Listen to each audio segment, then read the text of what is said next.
ಬೆಂಗಳೂರು ಬರ್ತಾನೆ ಸಿಕ್ಕಿದ್ ನನಗೆ ಮೆಂಟ್ರ ಬಿಡ್ತೀನಿ ಟ್ರಾಫಿಕ್ಕು. ಹಂಗ ಹಿಂಗ ಆಚೆ ಈಚೆ ನೋಡ್ಕಂತ ಕ್ರಾಸ್ ಆಗ್ಬಿಟ್ಟೆ. ನಾನು ರೂಮ್ ತೊಗೊಂಡ್ಬಿಟ್ಟಿದ್ದೆ ಆಗಲಿ ನನಗೆ. ನೋಡ್ರೆ ಗೈಸ್, ಇದು ಪೀಸ್ಫುಲ್ ಆಗಿದೆ ನನ್ನ ರೂಮ್ ಹತ್ರ. ಇದು ನನಗೆ ಕೊಟ್ಟರು ಏರ್ಟೆಲ್ ಕಂಪ್ನಿ ಅವರು ಸ್ಪಾನ್ಸರ್ ಮಾಡಿದ್ದಾರೆ ರೂಮ್ ಇದು. ಅವ್ರ ಕೈಲಿ ಕೆಲಸ ಮಾಡ್ತಾ ಇದ್ದೀನಿ. ಇದೇ ಅದ್ರ ಹೆಸರು ಫಾರೆಸ್ಟ್ ಕೇಸ್ ಅಂತೇಳಿ. ನಾವು ಎಂತೆಂತೆಲ್ಲ ಫಾರೆಸ್ಟ್ನಲ್ಲಿ ಬದುಕಿರೋರು, ಈ ಫಾರೆಸ್ಟ್ನಲ್ಲಿ ಬದುಕಿರೋಕ್ಕಾಗಲ್ಲ. ಅದು ನನ್ನ ಕಾರಲ್ಲ ಗೈಸ್.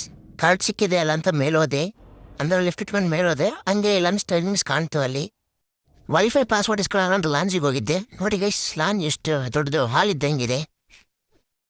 ನಂತರ ಗೈಸ್, ನಮ್ಮ 1 ಮಂತ್ ಸ್ಯಾಲ್ರಿ ಆ ಲೈಟ್ಸ್ ಆಫ್ ಫೋಟೋ ಹೋಗುತ್ತೆ.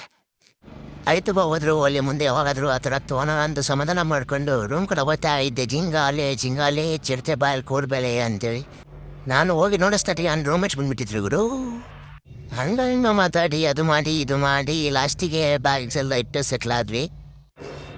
ಈ ಬೋಸುಡಿಕೆ ನಾನು ನಮ್ಮ ಅಪ್ಪ ತಂದೆ. ಇನ್ನು ಒಳ್ಳೆ ಲಗ್ಸುರಿಯಸ್ ಹೋಟೆಲ್ ಅಂದಮೇಲೆ ಅವ್ರ ಕಡೆಯಿಂದ ಡೆಂಟಲ್ ಕಿಟ್ಟು ಬಾಡಿ ಕಿಟ್ ಎಲ್ಲ ಕೊಡ್ತಾರೆ. ಇವೆಲ್ಲ ಬೀಳದೆ ನೋಡಿ ಗೈಸ್, ಇದೇ ನಮ್ಮ ಅಲಾಕಾಗಿರೋ ಬಾತ್ರೂಮು. ಎಷ್ಟು ವಿಶಾಲವಾಗಿದೆ ಅಲ್ಲಿ ನೋಡಿ. ಶಾಂಪೂಗಳು ಕೊಟ್ಟಿದ್ದಾರೆ ಅವರೇ. ಆಯ್ತು ಗೈಸ್, ಮತ್ತೆ ಇನ್ನೊಂದು ವಿಡಿಯೋ ಸಿಗೋಣ. ಬಾಯ್.